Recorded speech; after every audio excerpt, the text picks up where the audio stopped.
為我哋開幕致辭。多謝會長，多謝。大家好，歡迎大家參加我哋今次嘅一年一度嘅宏利演講會嘅比賽。咁好多謝咁多位出席先。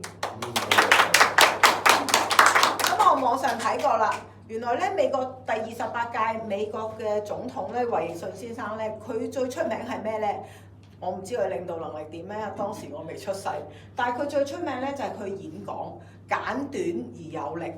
咁有人咪就問佢咯喎，如果咧你要準備一份10分鐘嘅演講，你要準備幾耐啊？咁樣，佢話要2個禮拜。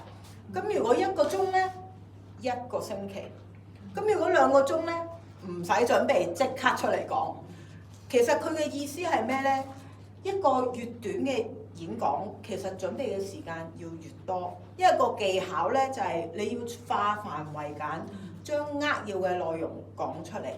咁希望今次我哋藉住我哋嘅演講會比賽，能夠令到大家開口就能夠說重點，講得到不如講得好。多謝咁多位。